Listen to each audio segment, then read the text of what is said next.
لە هەرکوێک هەن و بینەری زوومن ئەم کاتان باش لە دوای دیدارەکەی نێوان مەسعود بارزانی سەرۆکی پارتی دیموکراتی کوردستان و مەزلوم عەبدی فەرماندەی هێزەکانی سووریای دیموکرات هەسەدا جۆرێک لە خۆشببینی دروست بووە بۆی کە پەیوەندیەکانی نێوان هەرێمی کوردستان و ڕۆژاوای کوردستان پێدەنێنە قۆناغێکی نوێوە. بێگومان دۆخی ناوچەکە گۆڕانکاریەکان لەگەڵ ئەم نزیکیەی نێوان ڕۆژاوا و باشووری کوردستان بە تەواوەتی یەکدەگرێتەوە و پێویستیەکی بێ ئەملاو ئەولایە، پەیوەندیەکی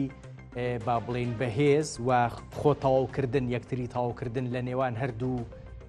پارچەکەی کوردستان، هەردوو بەشەکەی کوردستان بۆ دۆخی ئێستای ناوچەکە بێ ئەملاو ئەولا گرنگیەکی بێچەند و چوونی هەیە بە دڵنیاییەوە. بۆیە لەو بارەیەوە جۆرێک لە خۆشببینی هەیە چۆن نەکرێ ئەم کۆبوونەوەی بکرێ بە سەرەتای جۆرێک لە پەیوەندی باشتر لە نێوان هەردوو بە هەرێمی کوردستان و ڕۆژاوای کوردستان. بە دڵنیاییەوە ئەم یەکتر بینینە کرێ کۆمەڵێک گرفتی دیاریکراوی نێوان لایەنەکان لە ڕۆژاوای کوردستانیش چارەسەرکە، بە تایبەت قسەکە لەسەر ئەنەکەسە و با بڵێن پێنەکەیە یان خۆسەر و ئەنەکەسە. لەو نێوەندایە هەندێک گرفتی دیاریکراو هەن بە دڵنیاییەوە ئەویش هەر بە بۆنەی دۆخەکەەوە بەهۆی دۆخەکەەوە خوازرێکە زوو بکرێ لە چارەسەرکردن. هەموو ئەمانە پەیوەستە بە فشارەکانی تورکیایشەوە. ئێمە لە هەرێمی کوردستان و بە دیاریکراوی وەکو حکوومەتی هەرێمی کوردستان و ناو حکوومەتی هەرێمی کوردستانی شابەت دیاریکراوی وەکو پارتی دیموکراتی کوردستان پەیوەندێکی باشیان لەگەڵ تورکیا هەیە. کۆماری تورکیایەکێکە لە وڵاتانی کە بەردەوام لە شەڕ فرۆشتن بووە لەگەڵ ڕۆژاوای کوردستان و ئێستاش هێرشەکانی بۆ سەر ڕۆژاوا هەر بەردەوامن. ئەکرێ ئێمە لە هەرێمی کوردستانەوە لە ڕێی پارتی دیموکراتی کوردستانەوە جۆرێک لە داواکاری و ویست بۆ ڕاگررتنی هێرشەکانی تورکیا بۆ سەر ڕۆژاوای کوردستان ڕۆڵمان هەبێت لەو نێوەندە یان نەخێر بە دیوەکەی ترایە تورکیا دوای تاقیکردنەوەی بەشێک لە فشارەکانی خۆی بۆ سەر ڕۆژاوای کوردستان و بۆ ئەوەی کە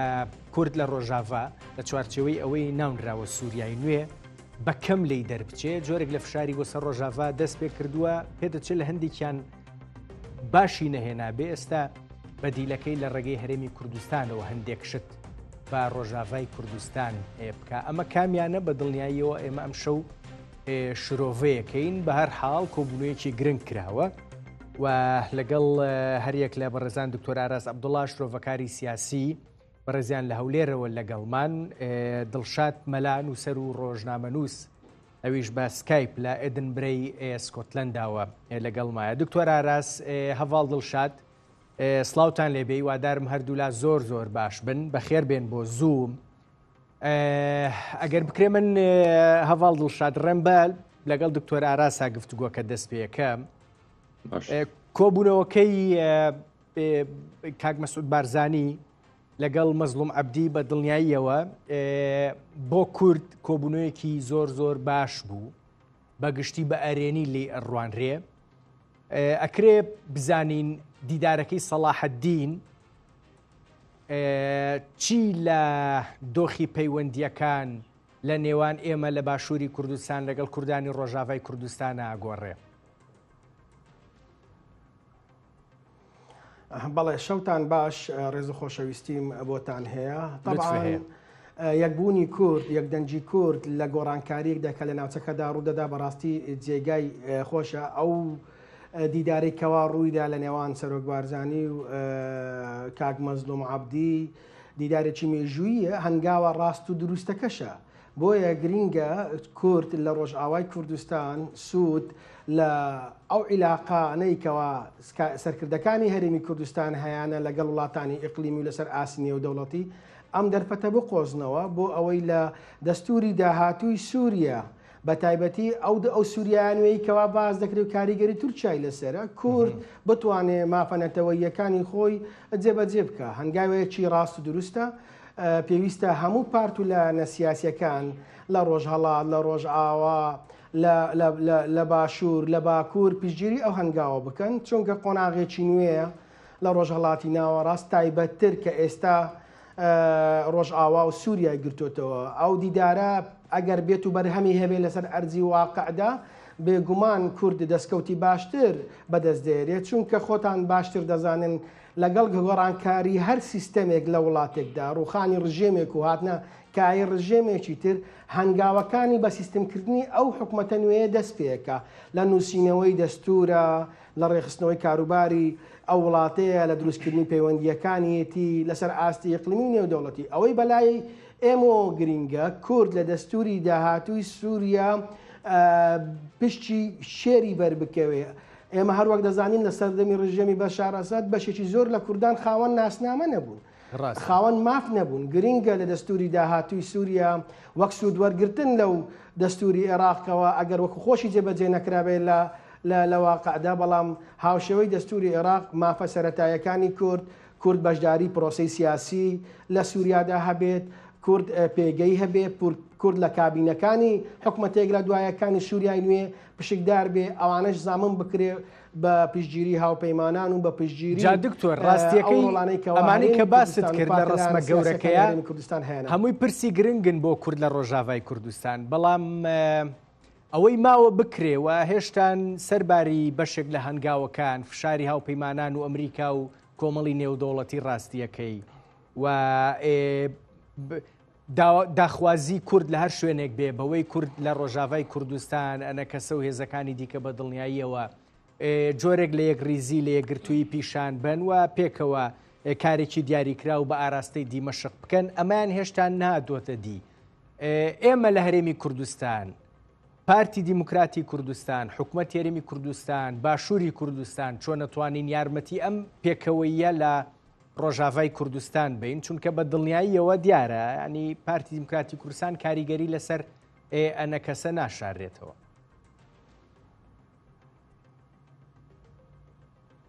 بەڵێ هیچ گومانی تێدا نییە پێویستە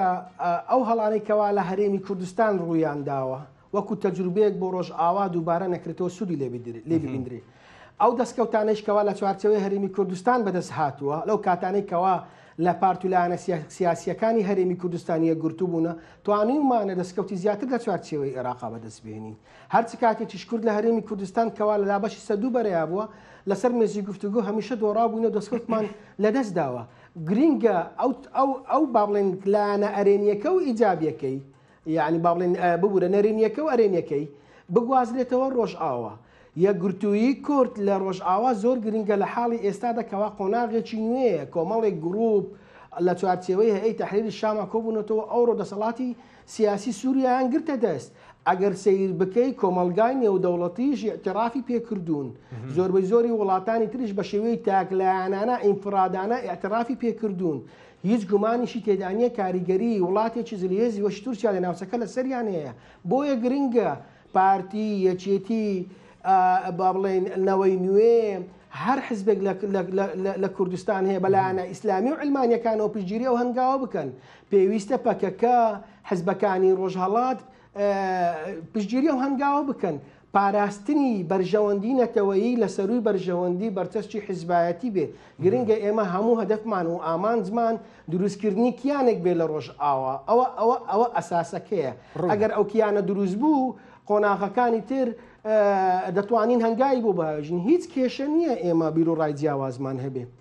هیچ کێشە لەوەدا نییە ئێمە لە ناوەخۆ لە چوارچێ بۆ نمونە لە هەرێمی کوردستان چەند حزبمانەیە ئایا بیر و ڕایان جیاوازە بەڵام گرنگە ئێمە لە هەرێمی کوردستان بیانین لە عێراقدا یەکگرتوو بین هەرچ کاتێک یەکگرتوو بین دەستکەوتمان هەبووە ئەکە یەکگرتوش نەبین دابەش بووین با بڵێن دەستکەوتمان نەبووە ئەوەش لە ڕۆژئاوا پارتولانە سیاسیەکان ئەنە کەسەیە هەسەدەیە کێشە نییە بیر ڕای جیاوازیان هەبێ بینەوەی یەکدەنگ و یەکڕەگ من بەرامبەر بە حکوومەتی سووریا و تورکیا داهاتووی کورد لە وڵات زۆر ڕوونە هەڤاڵ دڵشاد دێمە لای تۆ دوای با بڵێن ساڵانێک ناجۆری لە پەیوەندی نێوان ئێمە لە هەرێمی کوردستان تەبان کاڵێم ئێمە لە هەرێمی کوردستان بەداخەوە پەیوەندیەکانمان ئێمە با بڵێن بە دوو ئاراستەی جیاواز بووە ڕوونە پەیوەندی زیاتر ئەوەی لە چوارچەوەی حکومەت هەرێمی کوردستانە بووە زۆر پەیوەندیەکی تەندروست و باش نەبووە لەگەڵ ڕۆژاوای کوردستان ئێستا بە خۆشحاڵیەوە ئێمە دیدارەکەی نێوان بەڕێزان مەسعود بارزانی و جەنەڕاڵ مەزلوم عەبدیە بینین ئەمە چۆن نەکرێ و بە دڵنیاییەوە دۆخی ناجۆری ناوچەکەش هەیە کە بێ ئەملاولا لێمانە خوازێ دیدارێکی لەم شێوەیە بێتە ئارە و هەنگاوەکانیش بۆ جۆرێک لە یەکێتی کوردستانی بێتە دی. تۆ چۆن سەیری ئەم هەنگاوی ئێستا کە ئەم بینیناکەی بۆی بتوانڕێت جۆرێک لە یەکێتی لە نێوان ڕۆژاوای کوردستان و باشووری کوردستانیش بێنێتە ئارا نەک تەنها ڕاستێکی لە نێوان هێزەکانی ڕۆژاوای کوردستان؟ بەڵێ کاکرنج دباوەریامەدە جوینێک ژوی ئاوای نابەرە سەرۆک بەرزانی و جنرال مەزلوم عەبدێ گەلێکی گرنگە هەفدیتن بخوا ئاماژەیەنوینی گەلێکی گرنگ هەنە. ئەم ئەگەر ئەم وەک فلاش باگێکێ باگراوەندێکێ ئەم بەگەرن تشتێک گۆ لە سووریە چێبوو هەیە گۆگیا 8 دیسەمبەری وەختا گۆ بەشار کرد تشتێکی نەچاڕەوان کراوبوو ئالیە هێزن ناودەولەتیش ئالیە کووردا بخۆژی باوەریامە دەبکێمانی هێزن ئەقلیمی باوەریاوانە نەتکرد یانێ دوێ باوەریە دەبوون گوت شە ڕۆژێکێ دە 11 ڕۆژادە گروپێک گۆ ئەف چەند ساڵ 4-5 ساڵینا حکومێ ئەدلی بێ دکە وێکارە بگێ شامێ دباوەریامەدە پلان نەبووی ئاوایی بە پلان لە گۆ ڕێککەفتنن هێزن ئەقلیمی گەرەکە ئەحمەد الشەرع بەرێ خەدابا ئالیە حەلەبێ و حەلەب کۆنتڕۆل بکە حەلەبێ هەر حەمایە حەمایەژی داکە حەیا باشوور لێل حەمسێ بسەکەنە چمال حەمسێ بسەکەنە ژ بۆ کۆ شام و ساحل هەفتوو گرێدای بمینە دووردە بەشار ئەسەدجی بمینش بۆ ئیسرائیل گرنگە و هەمژی ئەف گروپا چەکدار گۆ کۆنتڕۆل کردیە کار بە فشارێکی لەسەر بەشار بکە فشار لەسەر هێزە ناودەولەتی بکە ژ بۆ بکێمانی بریارە 52 ئەم بێژم 22-54 یا نەتێنیە گرتی جێبەجێ بکە گۆتێدە چارەسی ڕەوشا سووری بگشتی و ڕەوشا کوردیت ناودەوێت چێ ببە هەفدیتنا سەرۆک بەرزانی و جنرال مەزلوم عەبدێ چما دڵخۆشکەرە ئەمە یەکێتینم بیرا خۆدە هەشتیادە بەرەیە کوردستانی وەختا گۆ چێبوو 1970 پشتی کۆمکوژیە حەلەب چایێ ئەستمی نمونەیەم باشوورێ کوردستانێتینم ئش بۆ کۆ ڕەوشا ڕۆژئاوای کوردستانی زەلالتر بێفێمکردن بەرەیە کوردستانی دەمە هات چێکردن هات پێکانین گەلێ منی کورد لە باشوورێ کوردستانی گەلێک تەحلی و کۆمکوژی دیتن ڕەوشێکی ئەوارتە ڕەوشێکی خراپ ئینسانی سیاسی عسکەری پڕ خراپ هێویەک پڕمەزنج خەلکێش چێکرد وەختا بەرەیە کوردستانی هات دامەزراندن و هاتڕاکان وەگو دکتۆر ئارازجی بەحس کرد هەر دەما گۆ ئالیەن کوردی گیان هەفتوو کارون دەستکەفتان ji کوردار بینن li başûrê Kurdistanê ev ezmûna başûrê Kurdistanê pir giring e em rojavayê Kurdistanê em perçeyek serbixwe ne mebesta me serbixwe çi ye wexta kesên menî siyasetmedar li başûrê Kurdistanê li Bakur bin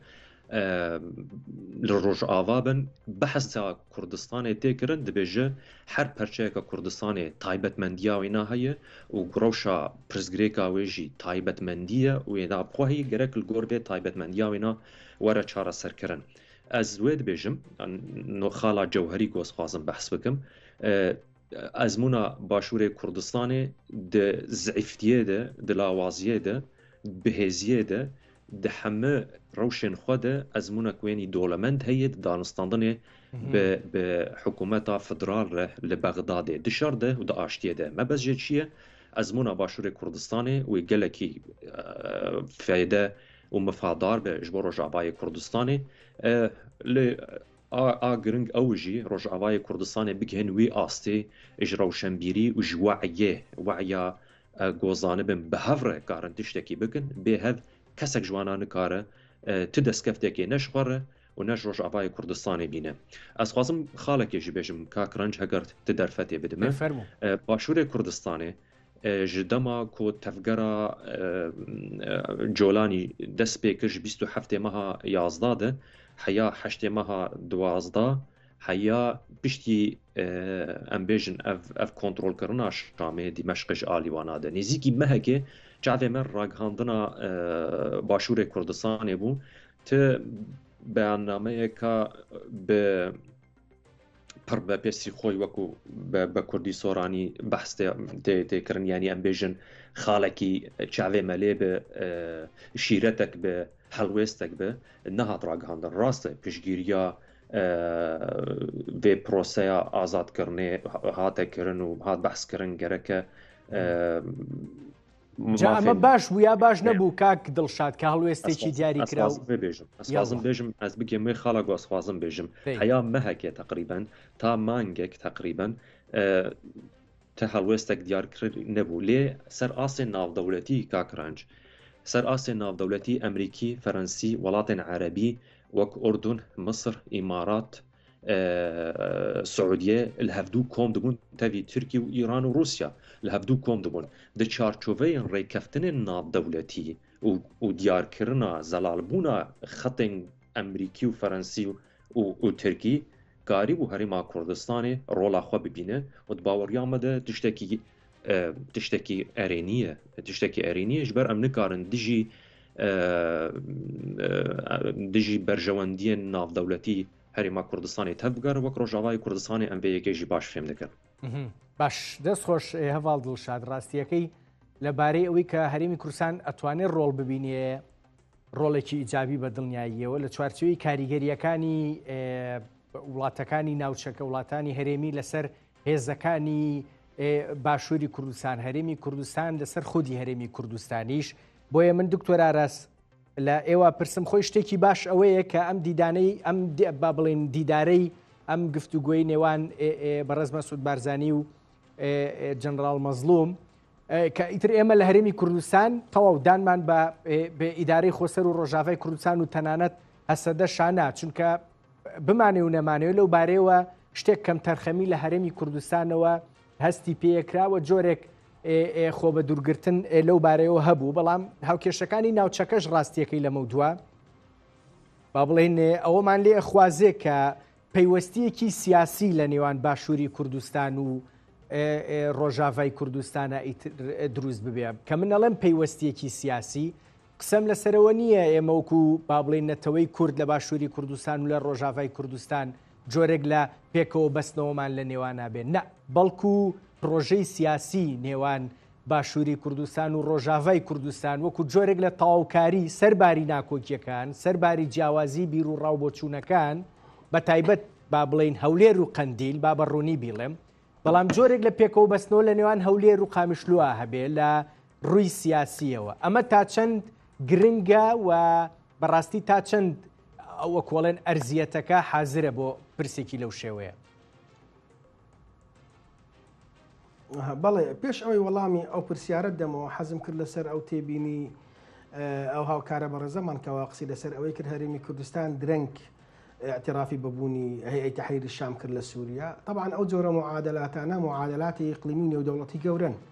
شەڕی دوو بەرەی گەورە بوو جیهانی بوو بەرەیە کە پێیانە گوترا ئێران و رووسیا بەرەکەی تریش با بڵێن قوتبی ئەو ئیتفاقێکەوە ئەمریکا و تورکیا و ئیسرائیل هەیان بوو لە بۆ ڕوخاندنی ڕژێمی ئەسەد و بڕینی دەستی هیلالی شیعیە ناوچەکەدا لە حاڵەتێکدا کە هەرێمی کوردستان لە چوارچێوەی دەوڵەتێکدا کە عێراق کۆمەڵێک گروپی میلیشیایی بەڕێوە بە کۆنتاکتێکی ڕاستەخۆی لەگەڵ ئێران هەیە ئێمەش جیرانی وڵاتی ئێرانی لەوانەیە تا بارودۆخەیەک لای نەبێتەوە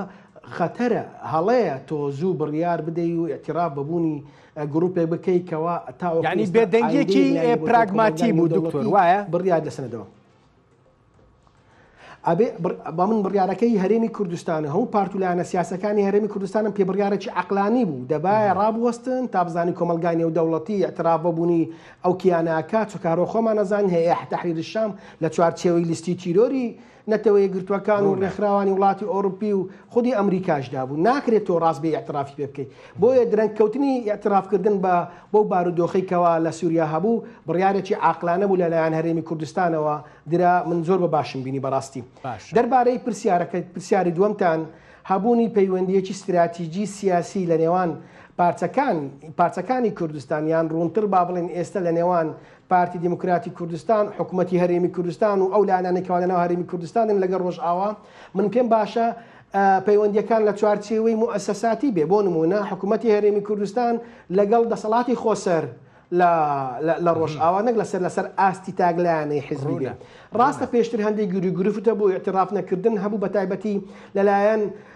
پارتیەوە کە ئەوڕۆ دەسەڵاتی سیاسی هەرێمی کوردستانی بە دەرەجەیەک بەدەستە هۆکارە سەرچەکەشی ئەوە بوو کۆمەڵی پارتی و لایەنی تری سیاسی ڕۆژئاوایی هەبوون بەدەرکرابوون لە پرۆسەی سیاسی ڕۆژئاوا. دائیمەن خیتابی هەرێمی کوردستان ئەوە بووە بە هەموو پارت و لایەنە سیاسیەکان لە ڕۆژئاوا بوونیان هەبێ و ڕای جیاوازیشیان هەبێ کێشەی تێدا نییە بەڵام هەبوونی لایەنەکانی تر زۆر گرنگە. کاریگەری پەکەکە بەداخەوە لە کۆتاکۆتایەکان لەسەر ڕۆژئاوا بوونی هەبوو. ئەو کاریگەریەشەکەەوە ئێستا ڕۆژئاوا باجەکەی ئەدا لە کاتێداکەوە سووریا لەسەر سینیەکی ڕازاوە پێشکەش بە تورکیا کراوە لە ئێران ستاندراوەتەوە ئێستا و کاریگەریانە بوونی هەیە. بۆیە بڕیاری عەقلانەی پارت و لایەنە سیاسیەکان لە هەموو پارچەکان گرنگە. زۆر گرنگە پەکەکە بەیاننامەیەک دەربکە بڵێ هەرچی گەریلای پەکەکە هەیە لە ڕۆژئاوای کوردستان بۆ پاراستنی بەرژەوەندیەکانی خەڵکی ڕۆژئاوا و دەسەڵاتی سیاسی ڕۆژئاوا با لێرەیە ڕاوگرم. تۆ بێدەنگیەکەی هەرێمی کوردستان لەبارەی ئەو گۆڕانکاریانەی پێمەڵێن ناوێکی ترە دووتوە دکتۆر ئاراسە. باش دکتۆر ئاراس سپاس بۆ پرۆدیوسەرەکەم. تۆ ئەو بێدەنگیەی کە لە هەرێمی کوردستان بینیوتە بەرامبەر بە گۆڕانکاریەکان لە سووریا لە شام لە دیمەشق بە بێدەنگیەکی پراگماتی ئەبینی بە کارێکی باشی ئەبینی بەڵام ئەتەوێ ئێستا پەکەکە سبەینێ با بڵێ من هیچ پەیوەندیەکەم هەرچەنە خۆیان شێوازی پەیوەندیان لەگە ڕۆژاوای کوردستانە ڕوون کردوێتەوە کە چۆنە پەیوەندیەکە بەڵام بەڕاستی ئەمە کەی با بڵێن بڕیارێکی پراگماتی و تێگەیشتێکی باشە بۆی کە سبەینێ پەکەکە ئەمە بکە لە کاتێکە دەیان جۆرهێز لە سووریا تەراتێنەکەن و هەریەکە و بەرژەوەندی خۆی یان کار بۆ بەرژەوەندی وڵاتێکی دیاریکرا و هەواڵگریەکی دیاریکرا و گروپێکی دیاریکراوەکە ئێمە بۆ یعنی ئەگەر پشتگیریکی دیاریکراوی کوردانەی کوردستانیانە لە شوێنێکی دیاریکراوە هەبێ جا پەکەکەیە قەندیلە هەولێرە سنەیە ئامەدە هەر شوێنێکە ئەگەر هەبێ ئێمە بۆ لە کاتێکا شتەکان یەکلای نەبۆتەوە بۆ دەستبەرداری ئەمە بین ئەمە کەی پراگماتیە. نانە من مەبەستم ئەوە نەبوو مەبەستم ئەوەیە ئێستا دوای دانیشتنی جەنەرال مەزلوم عەبدی لەگەڵ سەرۆک بارزانی تورکیاش کۆمەڵێ داواکاری هەیە هەیئەی تەحریری شام کۆمەڵێ داواکاری هەیە ئێستا پرۆسەکە لە قۆناغی شەڕ تقریبان ئەوەم بۆتەوە بۆ ئەوەی تۆ لە ئایندەی سووریا بوونت هەبێ کە هەندێ مەرج هەیە ئاسانە بۆ بەرژەوەندی نەتەوەیی جێبەجێ بکەیت لە کاکێکیشدا کە مەترسی هاتەوە سەر گۆڕەپانی ناوچەکە تۆ بۆت هەیە چۆن پێشتر هاوکاریت کردووە دووبارە هاوکاریکەی بیرمان نەچێ پێشمەرگەی هەرێمی کوردستان ینی کە مەترسیەکە هاو پەکەکە بێتەوە ئیشی خۆی بکە وەکو گەریلا بەڵام کە ئیتر ئەچێتە سەرجادەی زۆر تەبیعیە دەبێت کە ئەچێتە سەرجادەی قیر پەکەکە بێ بڵشێتەوە وایە زۆر واقعیە لەبەرچی چونکە پەکەکە بە شێوەیەکی ڕسمی لە چوارچێوەی دەوڵەتی سووریا مۆڵەتی کارکردنی نییە کە مۆڵەتی کارکردنی نییە پێشتر کۆمەڵێک گەریلا لە ڕۆژئاوا خەباتیان کردووە بۆ پاراستنی پرسیینەتەوەی سەر و سەرچاو جێگای ڕێزە و شەهیدراوە ئەوە هەمووی تەواو قبوڵە بەڵام ئێستا کە قۆناغێکی جیایە مەرج هەیە وڵاتی ئیقلیمی هەیە داواکاری ئەمریکاشە بۆ معلوماتت داواکاری هەرێمە بۆ ئەوی وەزعی کورد لە ڕۆژئاواش دکتۆر ئاراس هەر مەزلوم عەبدی تقریبا 2 هەفتە لەمەوە پێش خۆی باسی ئەو پرسەی کردوتی چەند سەد سیاسی و گەریلایەکن کە خەڵکی سووریانین کوردی ڕۆژاوای کوردستانین هەر کاتێک پرسەکان هێور بوونەوە بە دڵنیایی ئەوانە چنەوە سەر ئیش و کاری خۆیان لە هەر شوێنێک هەیە جا هەڤاڵ دڵشاد بە تۆش بەشداری پێ بکەم لەم پرسەیە با تۆش بەشداری پێ بکەم لەم پرسیە زانی خۆشببینیەک هەیە کە ئەم یەکتربینینە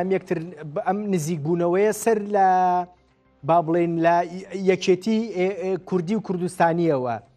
دەربکە بەڵام ترسێکیش هەیە کە با بڵێن هەندێک ویستی تورکیا داواکاری تورکیا کە دیارە چین و چینین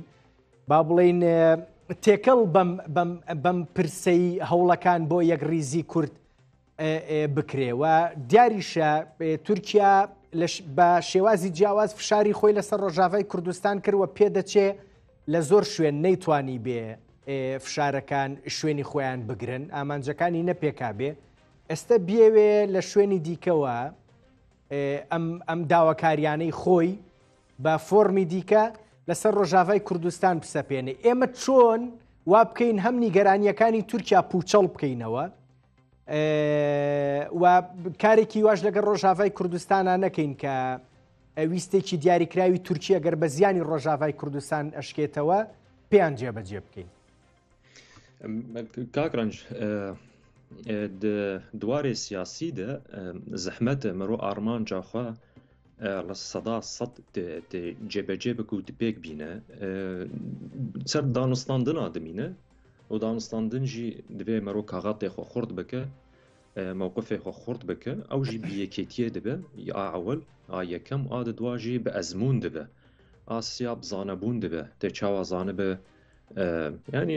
dîsakê mirov veger ezmûna Başûrê Kurdistanê Iraq 2003 ket Seddam nema Herêma Kurdistanê bejdar bû pêkanîna hikûmeta Iraqê û avakirina muessesatê wêna heya 2011-12-13 heya berî Daeş bê rewşa Herêma Kurdistanê gelkî baş bû Başûrê Kurdistanê û Kurd mafê wana di destûrê de hatibû parasin pêşmergê wana hebûn ji ber ku tenazul ji pêşmergana hat kirin ku kaxatek xurt di destê Başûrê Kurdistanê dima hêla berevaniya yekem ma yani ne ew bajî tiştê na Herêma Kurdistanê hebû ew jî wê çûba me bez jê çi ye heya ku dikar bi mafê xwe ji Şamê di destûrê jî bigire divê em fêdê ji ezmûna Başûrê Kurdistanê bibînin em çawa karibin ew mafê di destûrê de hatiye danîn cêbecê bikin ev xalek pir giring e ji bo bi destxistina va mafa jî yekêtiya Kurda giring e yekêtiya Kurda jî em ji bîr nekin ana we gote behs kir digel Doktor Aras ji Hewlêrê we behs kir em ji bîr nekin ku tabloya Kurdî dabeşkiriye em bêjin nebêjin nebera Qendîlê de û Hewlêrê û Slêmanî heta radeyekê de dabeşkirîne Herêma Rojavayê Kurdistanê ew bi xwe jî dabeşkiriye li ser va di çemsera sê çemsera heta hedekê dikaribêje nakokiyên nabera va çemsera jî kakrenc nakokiyên qol û kwîrin fikrîne ideolojîne nebhesaniye lê em ji bîr nekin بەڵام ناکۆکی نیشتیمانی تا حدێک نەتەوەیش نین کاک دڵشاد هەواڵ دڵشاد ئەتوانین تیان پەڕێنین بە تایبەت قۆناغەکەەوە ئاخوازێ ez hêvîdarim ji ber wê yekê beşa yekem de ji axaftina xwe kakranc migo çi migo gerek bigihên wî astî ji weyî û têgihiştinê ku ev nakokiyên xwe bidin alî û li hevdû bikin me bez jê çi ye şerê navxwe birakujî tehiltirîn yani taltirîn qûnaxî Başûrî Kurdistan bû ji Enfala ji Helepça xerabtir û tehiltir bû lê dawî di 1980 de her du alî bi rehmet bi Mam Celal û Serok Barzanî giyan wê qenaetê ew qenaet li cem çê bû divê destê xwe tê xindesê hevdû de ji bo parastina mafên gelê Kurd û wê çaxê me dît Başûrê Kurdistanê bû Herêma Kurdistanê û ket destûrê de ji ber derfet rexisa di baweriya me de niha Rojavayê Kurdistanê yekîtiyê em gilkî nêzîkin jî kîtiya wek bereya Kurdistanê li Başûrê Kurdistanê ne yekîtiya layenekan pêka bitwêne tewa li çarçeweyê yek hizb de na lê em bêjin وثیقاک دکومنتک وره ام ذکرن خالین سرکه لسر ریکفته بن گو بندن قومی تده بن اف پر گرنگه یعنی امج اش دروشمو شعارات براتیا گلان مرو درکوه جبو پاراسنا مافین گلی کرد و ریزگرتن ج ام بجم پیکاتن هریما روجاوای کردستانی و روجلات فراتی بگشتی اف خال پر گرنگه جبرویه که اگر خالا سرکه اگر حوالی منی روجاوای کردستانی پیانکه و انکسه قاربن خو جسر ناکوکین خونی ین بچوک بگرن جبو کو برای که نشتمانی برای که کردستانی آوا بکن امی قاربن مافی خو لشامل دمشق بینن نبتنی او کاکرنج ام جبیرا نکن هزک مزن لروجاوای کردستانی انها هیه ئەمپێر ناکۆک بن یاژی ئەمپێر هەڤنەرین بن ئەو تشتێکدنە لێ هێزێک سەربازی هەیە 150,000 عسکەرێوانە هەن قەسەدە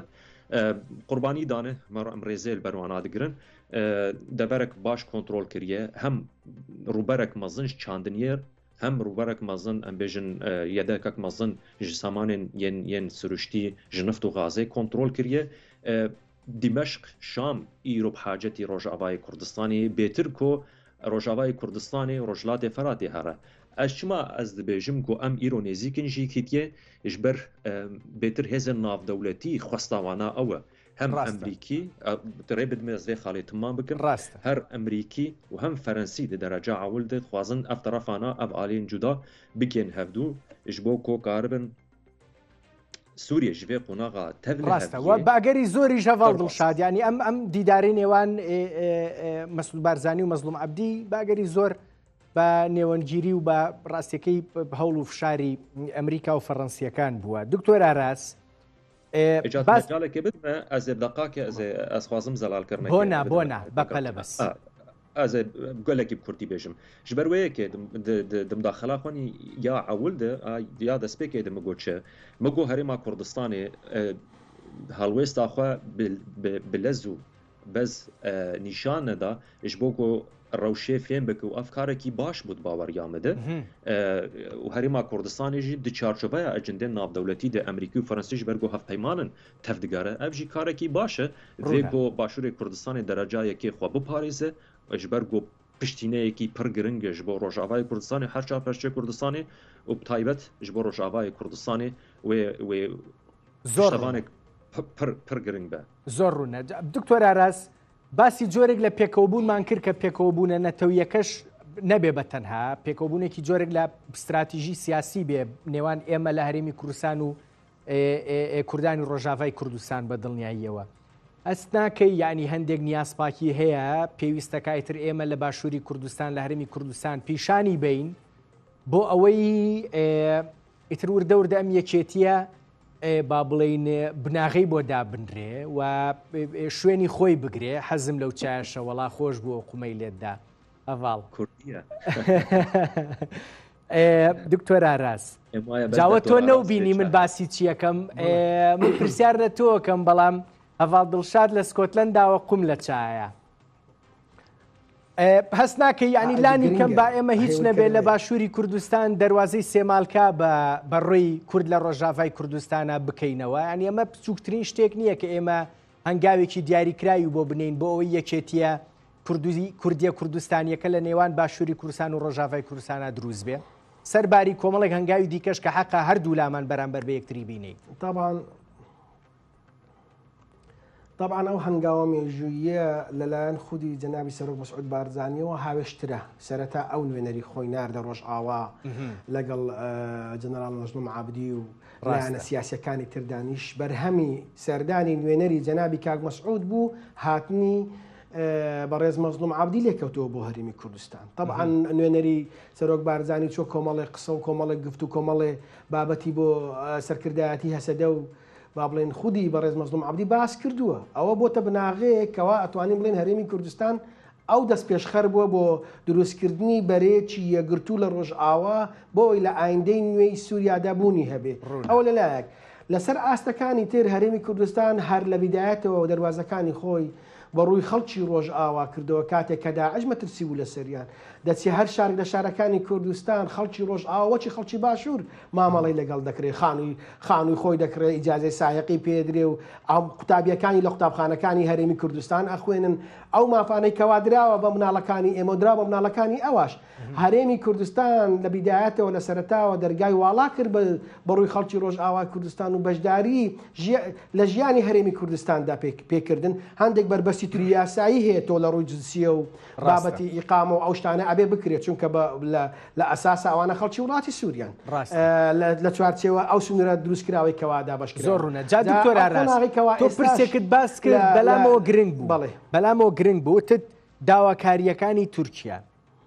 بۆی هەیە با بڵێن تورکیا بە دڵنیاییەوە نیگەرانە بێ لەم پەیوەندی و نزیکیەی بینی ئێمە لە باشووری کوردستان لەگەڵ برایانمان لە ڕۆژاوای کوردستان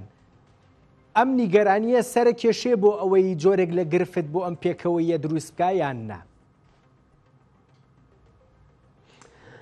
ئێستا قۆناغێکی نوێش لە تورکیاش سەری هەڵداوە. ئەو قۆناغە نوێیکەوە پێ دەڵێن قۆناغی ئاشتی، ئەوە لە ئەتوانین بڵێن ڕێخۆشکەریشە بێ بۆ ئەو قۆناغێکەوە ئێستا لە ڕۆژئاوا هەیە. بۆیە من باسم لەوە کرد بڕیاری عەقلانە لە قۆناغی ئێستادا زۆر گرنگە، پێویستە بەیاننامەیە دەربکرێ لە بەرژەوەندی خەڵکی ڕۆژئاوا و دەسەڵاتی سیاسی ڕۆژئاواش بۆ بەرژەوەندی هەردوو لایەن گرنگە کە داواکاریەکی زەقی تورکیا هەیە بە عەلەنی بە ئەمریکای گوتووە، بە فەڕەنسای گوتووە، بە هەرێمی کوردستانی گوتووە، گوتی کاتێک ئێمە لەگەڵ ڕۆژئاوای کوردستان و هەسەدە دادەنیسین کە بوونی پەکەکە لە ڕۆژئاوا نەمێنێ کە تورکیا بەترسی لەسەر ئاسایشی نەتەوەی خۆی دەیزانێ، باشە لە جێر تایتڵێک ناویان دەهێنێ. بۆیە گرنگە هەموو جار ئەڵێن بەرژەوەندی نەتەوەی نەکرێتە قوربانی ئایدیای حزبێک و ئاڵایەک و وێنەی سەرۆکێک. دەکرێت ئێمە سیاسیانە یاریکەری باش بین لە سیاستدا. ببوورە تۆ کە بەیاننامەیەکی دەرکرد خۆ ناکرێتەوە تەواوی گەری لە تۆز هەندێشت هەیە ئەزانی چۆنە ناکرێت لە کەناڵەکان ڕاگەاندن باز بکرێت. یاریکردنی سیاسی زۆر ئاسانە، پێویستە پارتولایەنەکانی سیاسی ئێمە بیکەن. دروستکردنی بەیاننامەیەک بە بانانایە تۆ تەواوی گەری لە سووریا بکشێنیەوە، بیکە 120 بکشێنەوە. بەڵام ئێمە نازانین دائما عنادی سیاسی کورد لە عنادی سیاسی دۆڕاوە، عنادە سیاسیە وای لێکە لەسەر مێزی گفتوگۆش بدۆڕ. گرنگە ئێمە دکتۆر ئاراس ببوورە خیتابی ئێمە یەکگرتووی تۆ زێ بکۆکە ئەگەر ئاوی شت لای ئاو بخۆرەوە نازانم هاوڕێیانمان بۆ ئاویان بۆ دانەناوی.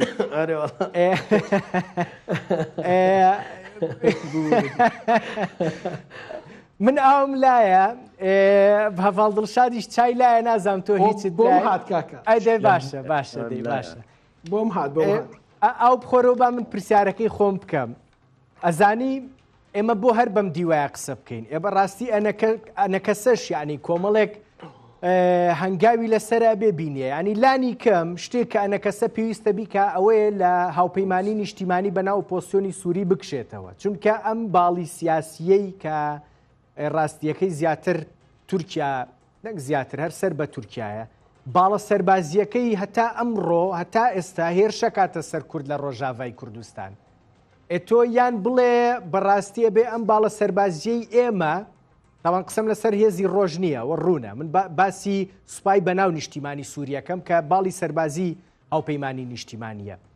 یا بڵێ بێ هێرشەکان ڕاگرن یا بەڕاستی من ناتوانم لەو چوارچێوە سیاسیە ئیتر بمێنمەوانێ. ئێخۆ ئەمەش هەیە ئەنەکەسا بێ بیکاونەی کردووە. ئەنەکەسە بڕیاری سیاسی بەسەر سوپای ئازاددانە، سوپای ئازادی سووریا بە تەواوەتی لە شەرکاریگەری دەوڵەتی تورکیادایە، ئەوە دەڕۆت تورکیادایان چون لە ئەرجی واقعدا نەک ئەنەکەسە، یعنی دەبێت ئەوە ڕاست بکەینەوە. باشە بۆچی لە هاوپەیمانی نیشتیمانیا بمێنێتەوە ئەگەر وایە؟ ئێخۆ بەخوا لە بڕیارە سیاسیەکانی شان ناتوانێت هیچی وا بکە. من پرسیارم لێ کردوون وتمێوە لە 2012 لە هاوپەیمانی نیشتیمانی ئۆپۆسیۆنی سووریان توانی وتانە قەنەعەتیان پێبێنن بەوەی کورد فیدرالی هەبێ لە سووریا، ئەڵێن نە دەیتر بۆ بمێنمەوە بۆ دەستی براکانی خۆم لە ڕۆژاوای کوردستان نەگرم سەر ڕای ناکۆکیەکان. دەزانی چۆنە خۆی لە واقعدا چێ دەسەڵاتی سیاسی لە ڕۆژئاوا بەدەستا ئەو دەبێت دەرگای گفتوگۆیەکان بکاتەوە و هەندێک دەسەڵاتدا بەلایەنانەیکەوە بۆ ئەوەی نەسنە بەدەر ئەو ئیدارە سیاسێکەوە لە ڕۆژئاوا هەیە. خۆی ئەو هەنگاوە پێویستە هەسەدە بێهاوێژێ کۆنگرەیەکی دروستکردنی بەرەیەکی یەکگرتوو لە ڕۆژئاوا بەهاوێژێ ئەوان بانگ کاتەوە و بیان خاوێتە باناو باوەشی خۆی. کاتێک تۆ کوڕەکەت لە ماڵەوە دەچێتە دەرەوە تۆکو باوکێک دەبێت هەوڵ دەی کوڕەکەت بێنیەوە، نەک زیاتر وای بکەی تاریکەی دەرکەی دەریکەی و دوور بکەوێتەوە. لە لایشکە بوونی ئەنەکەسە لە ناو ئەو هاوپەیمانی نیشتیمانیە بەسەرێکا هەندێک سوودی هەبووە. بۆ نمونە ئەو ناوچانەی کاتی خۆی تورکیا لە ڕێگای ئەو گروپانە وەکو ئافری و ناوچەکانی تر لە دەستی بڵێ هەسەدە و یەپەگەیستاندەوە، ئێستا کورد تا ئەرچنە بێ عەلەقەڵ توانیویانە بگەڕنەوە سەماڵ و حاڵی خۆیان و مڵکەکانی خۆیان وەربگرنەوە. زۆر گرنگە یعنی لەسەر دوو تەوەر ئیش بکرێت، تەوەرێ با بڵین سەربازی و تەوەرێشتری سیاسیە. دوو ئایدیای جیا هەیە، دابەشی سەدوو بەرەی جیا بوونە. ئێستا قۆناغێکی نوێ هەیە، پێویستە یەکدەنگ و یەک ڕەنگ بین. زۆر بۆ باشترین نمونەت بۆ بێنمەوە لەسەر عێراق و هەرێمی کوردستان. بەس ئەگەر مەجالێکم بدەی لێرەدا سونە و شیعە لە عێراق هەتا سەر ئێسقان دژی یەکن بەڵام کە بابەتەکە دێت بەرامبەر بە هەرێمی کوردستان یعنی ڕاست هەموو ئەبنە یەک خیتاب و یەک وتار و یەکگرتو ئەبن گرنگیشە ئێستا لە ڕۆژئاوا ئەگەر بڵێ ئەنەکەسە و یا پەگەش دوو دژمنداریشیان هەبێ بەڵام کە قۆناغەکە دێتە سەر قۆناغی مافینەتەوەی کورد لە سووریا و لە دەستوری نوێی سووریا و لە سووریای نوێ پێویستە بەڕاستی لێک نزیک ببنەوە یەک گوتار و یەکبن ڕوونە هەڤاڵ دڵشاد باسمان لە ڕاستیەکەی کاریگەری ئەم یەکتربینینەی ئەخیری نێوان بارزانی و عەبدی کرد لە ڕووی یەکێتی کوردی و کوردستانیەوە بەڵام هۆشیار زێباری کە ڕاستیەکەی هەواڵەکەی بڵاو کردەوە یەکەم کەس بۆ هەواڵەکەی بڵاو کردەوە یەک پرسیتر ئەڵێ دەستکەوتێکی گرنگ بووەم کۆبوونەوەی بۆچی هەم بۆ بەهێزکردنی یەک ریزی کورد هەم بۆ ئینتیقالی ئاشتیانەی ینی گواستنەوەی ئاشتیانەی سیاسی لەلایەن دەسەڵاتدارانی نوێی سووریاوە لە دیمەشق هەر بەڕاستی ئێمە لە باشووری کوردستان بۆ نمونە پارتی دیموکراتی کوردستان حکوومەتی هەرێم با بڵێن ئەتوانێت لەو بارەوە لەگەڵ دیمەشقا لە جۆرێک لە گفتوگۆیان بێ بۆ ئەوەی گفتوگۆی سیاسی مەبەستمە بۆ ئەوەی پێگەی کورد لە ڕۆژاوای کوردستانە بە شێوەیەک لە شێوەکان سەقامگیر پارێزراو بێ بۆ داهاتووی سووریا ئێمە توانین ئەو پەیوەندیە لەگەڵ دیمەشقا ئەگەر هەیە بەکاربێنین بۆ ویستێکی سیاسی کوردستانیانەی لەو شێوەیە کاکرنج پرسیارێک gelekî giring e destxweşiyê te dikim lê ez bawer dikim gereke heger nûnerên hikûmeta Herêma Kurdistanê vê bersivê bidin lê baweriya me de Herêma Kurdistanê Partî Demokratîk Kurdistan û Yekîtiya Niştimaniya Kurdistanê bi derecayekê peywendiya wana baş digel rejîma Beşar hebû lê wexta got şoreş dest pê kir serî hilda Partî Demokratîk Kurdistan bawer dikim di 2011 de taliya دا کۆتایەکانی 2011 ئۆفیسا xwe li Şamê girt lê Dîmeşq girt bawer dikim ya 11 bû ya 12 bû ji bo ez bi hala neçim ji wê demê de peywendiyê wanî em bêjin siyasî û diplomasî birî bûn nemabûn yanî besinha ji ber Herêma Kurdistanê hebûna wê na bawer dikim wê karibe rol bibîne rola wana jî kengî wê hebe rola naxurt û wexta got Kurd li Rojavayê Kurdistanê yekrêz bin rêzê xwe hêz bikin û karbin li ser heger ne yek jî bigirin lê kêmanî bi rêk hebin li ser dokûmentekê li ser daxwazin Rojavayê Kurdistanê pir giring e ez xwazim xalekê bêjim kankran jî cewherî de navbera enekesê de navbera em bêjin Qesedê de hêzên Sûriya Demokrat hez hede di cewherî de heger em pişkî bikolin کار بێژ داخوازێ wana nêzîkî hevin heger mesela biratiya gelan te pişkî dûrxe ji ber wexta gote bi Qesedê re tirûdnê dijwat pirse yanî xwesta we ji Şamê çi ye dibêje em dixwazin deverê xwe îdare bikin birêve bibin wexta gote bi enekesê rûdnê dibêje xwesta me federalî ye lê me nikarî bû em federalî bi îtilafê re bidin qebûl kirin heval dilşad ئەوەی باشە پێم وا بێسەل با بڵێن پێنەکە خۆسەریش با بڵێن مەسەدە ئەویش گەیشتەوە قەناعەتی کە باسی فیدرالیەکە یعنی ئێمە جۆمان لە ئیلهام ئەحمەد بوو لە بەریتانیا بە بەریتانیەکانی وتو ئێمە خواستمان فیدرالیە یعنی پێدەچێ مەخ گرنگترین خاڵ بێکە ئەنەکەسە و پێنەکە ئەنەکەسە و مەسەدە لە یەکتری نزیک بکاتەوە کە هەردووکیانی تر لەمە دواکرێت ئیش لەسەر فیدرالی بکەن صدی صد اف خالا جوهری اوه از خوازم بگیم وینا از باور دکم اف جی بزخت و فشار فرانسیای جبر فرانسی بیجن وقتا هم بحثا براتیا گلان دکن هم بحثا مفهوم هاولاتی بون دکن چمکی هاولاتی بون ام نکارن سر کار بکن لی وقتا هم بحثا دوزکی کردی بکن هم کارن جبر لسر آسن آف دولتی سر آسن آف دولتی پیگاه کردا و ناو کردا میایه پێک هشتووە کاک ڕەنج ینی دکارن بەحس بکەن ئەم دەبینن ئەم ئەمریکی هەم فەرەنسی و پشتوانە ئیسرائیل بەحسا کوردات دکە ژوەر ئەو ژی خاڵەکە پڕ گرنگە متخواست ئەس وێ بێژم دجەو هەردە هەگەر ئەنەکەسە بە ئیتیلافێرە نکاری بوو بگێ فدرالیە لێ ئەدەبیاتی وانادە ئەدەبیاتی ئەنەکەسێ داخوازا فدرالیت کەن لێ بە ئیتیلافێرە ئەم بێژن لێک تێگەشتنێک ئەمزەکردنە دوێ لێ تێگەشتنێدە بەحسا چکن دبێژە گەرەک ji بۆ سووری نەناڤەندی دەولەتێک نەناڤەندی بە دەسەڵاتێک بەرفرە ینی دەوڵەتی سووریا دەوڵەتێکی نەناوەندی بەدەستهڵاتێکی فراونکراوە جا هەڤاڵ دڵشاد ینی ئەگەر ئیتلافی نیشتیمانی ئەگەر کاکرنج هەگەر ئالیە سیاسی و ئیداریژی دلسەر کار بکە ناوێنا نەفدرالیە لێ مەضمونێ خودە دکارە هەگەر دکارە دمفاوەداتا تژوا بسینە دکارە بگێ حەدێ فدرالیە ینی ئیتلافی نیشتیمانی ئێساگەر بکەوێتە گفتوگۆ لەگەڵ دیمەشق لەگەڵ ئەحمەد الشەرع لەگەڵ تەحریری شام گفتوگۆی سیاسی مەبەستمە داوای با بڵێن ناناوەندیەکە سووریایەکی لامەرکەزیەکە چونکە بەڕاستی ئەوان هەرچی لێ دوانەیەن جەماعەتی شەرع باسی سووریایەکی ناوەندی و پرسی لەو باب یەک ریزی بڵێن یەک پارچەی خاکی سووریا و ئەو شتانەکەن کە زیاتر گوتاری با بڵێن دەوڵەتی مرکزیە نەک لامەرکەزی خۆشبەختانە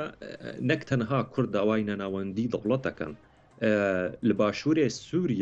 باشوورێ سووریا درزی هەنە وەک دەزانە لە ڕۆژهڵاتی وێنا لەسەر ساحل علەوی هەنە سونە هەنە ئەم بێژن کورد هەنە لە باکوور داوی مەخوا بێدەنگ کردە دکارە بێژە بقاسی ینی بەقەد کە دورزیەکان و علەویەکان داوای نەناوەندی دەکەن کورد ئێستا خۆی بێدەنگ کردووە خەریکی یەکڕێزکردنی ناوخۆی پارتە وڵای ناجیاوازەکانی سیاسین ینی مەبەستامە ئەوە بتەنێ شەڕع حیا سبێژی داوا وڵاتێکی ناوەندی بکە ژ بەرژ ئالیە تورکیە تێڤ ئەم بێژن تێ داخوازکردن گۆ بە وڵاتێک ناوەندی بەس ئەس باوەڕ دەکەم زەحمەتە خاڵێک جەوهەری ئەسپازم بەحس بکەم کاک ڕەنج ئەم سارە دەرباس نەبوون ئەم نگارن تابلۆیە سووریە گشتی تێبگهێن وەختا بتەنێ لە ڕەوانگەی کوردی ئەم تەماشا بکەن ئەم نکارنژی لە پرسا کوردی لە سووریە تەماشا بکەن هەگەر ئەم لە تابلۆیە گشتی کوردی لە دەڤەرێ کامل ئەم نەنارن مەبەست چییە هەگەر شەڕع کاری بوو پرسگرێکە کەسێن بیانی لە ناو ڕێزەکانی خۆی چارەسەر بکات وە چاغێ هەسەدەژی وێ کار بە چارەسەر بکە ئەم نە پرسگرێکە پرسا کوردی لە دەبەرێ برازی بوونا تورکیە نکار گۆرد لێ خوا سەدی سەد بکە کورژی نکارن سەدی سەد لێ خوا بکەن لێ دمینە دانستاندنێت چخواسە کاری تشکی ژوا بستینە ژبەر گۆمەرۆ چ دانستاندنێ بە ئەسپازم لێ خاڵێ بێژم کاکەڕەنج وەزێ داوی بین ئەس درێژ ناکەم باش لە باکوورێ کوردستانی پێواژوێ ئاشێ دەست پێ دکە ژبەر وێ یەکێن ها بێدەنگی کەیە باوەڕیامەدە ژمەهەکێ حتا ئادارێ وێ تەحولاتن مەزن چێ بە وەرچەرخانێکی گەورە لە مانتیقا دەرباری پرسی کورد ڕوایە پێم وایە ئەو پەیوەستە بێ بە گۆڕانکای با بڵێن گفتوگۆکانی ئیمرالیەوە یان نا سەداسەد یەک پاکێژ دەبێ ئەم سێر بکەن جا من ئەمیز ئەخیر پرسیار ئەوە لە تۆ بکەمەوە باش بوو باست کرد ئیتر نایەمەوە لات وە گلەی شملێ مەکە بە 2 دقەیە بم بە دکتۆر ئاراس دکتۆر باست لە گفتوگۆکانی ئیمرالی و کاریگەریەکانی کرد لەسەر پرسی کورد بە تایبەتی لە ڕۆژاوای کوردستان ئەم گفتوگویانە ئەکرێ بە ئاراستەیەکە بڕۆن کە ئیتر فشارەکانی تورکیا بەڕاستی لەسەر ڕۆژاوای کوردستان کەم ببێتەوە و ئیتر خەڵکەکەی ئێمە لە ڕۆژاوا هەندێک ئیسراحەت بکە بکەوێتە سەر ئەوەی بزانێ لە داهاتووی سووریایە چی بەرەکەوێ چی بەرناکەوێ